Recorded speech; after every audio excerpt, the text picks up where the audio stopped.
ډاکټر صاحب مونږ پښتنو ته د غیرت تشریحات هغه غلط شوي دي په مختلفو ذریعو باندې، مختلف پلیټ فارمز نه.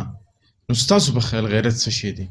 زما په خیال غیرت دا دی چې یو انسان غلطي وکړي او خپل غلطي خو په خوشاله سره تسلیم کی او وی منی او بیا چې چا سره غلطي کړي دا هغه نه معافي وغواړي، نو دا غیرت دی. دا نه چې خو پویم وي چې غلطي ما کیدا او الټه په نور باندې دړکی کې او په نور باندې بدمعشي کې. نن سبا خلکو د غیرت نوم دی ته اخی دی چې اس به څه خلکو ته غوسه کول، اس به څه خلکو بې عزتي کول.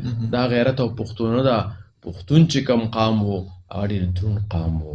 دا مونږ چې وایو چې پښتون غیرتی وو، نو پښتون داسې غیرتی وو چې د خپل مور به هم ډېر قدر کو، د خپل ښځې مخ هم بل چاته نه دی ښودلی، دغه غیرتي قام وو. د خپل بچو چې کم دی هغې سره به چې څونه مینه کوله، څونه چې به پښتو کوله، دقه شانتې به پردي بچو سره هم مینه او محبت کولو.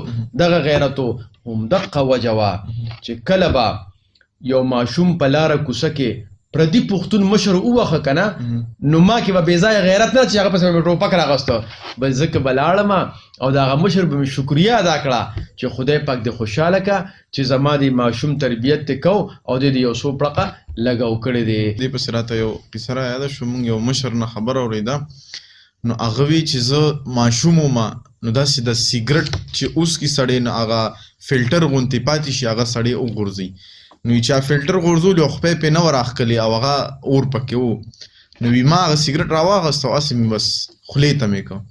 وي ټش شو چې یو مالتې مې داسې په دې مخ یې توله سپېړه راکړه، نو بس وي زه په جړا جړا لاړم کور ته. نو چې وي هلته کور ته لاړم، پلار مې وایي چې څه چل دی؟ ما چې دغه شان چلو شو دغه شان سپېړه راکړه، هغه راباندې ښه راباندې کړه، سمې ووالمه. نو د خلکو دغه اوس نن سبا داسې ترتیب دی چې ته د یو بل ماشوم د تربیت دپاره یا چاته د صحیح لار ښې، نو الټه به د هغه پلار راشي او ورته به وایي چې دا تا ښه نه دي کړې. بالکل بالکل. نو نن سبا موږ دې ته غیرت وایو چې زما ماشوم چې ووخه زه به ترې بدل اخلم، دا غیرت دی. نه جي دا غیرت نه دی.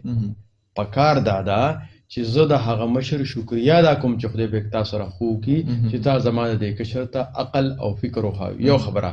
دویم تاسو سوچ وکړئ که نه، مونږ اکثر چې کوم ځای کې کمزوري خلک وي هغې سره برید تاوو، هغې سره غیرت کوو.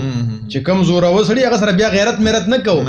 نو ځکه خو غني خان بابا وایي چې په غریب همسایه نری یا په ښځه زورورې فرنګي ته خو ټینګ نه شو چې یې کړلې پیزواني، عجیبه دې د خاني عجیبه دې د ځواني، ای پښتونه پوی دې نه شم په وراني په وداني.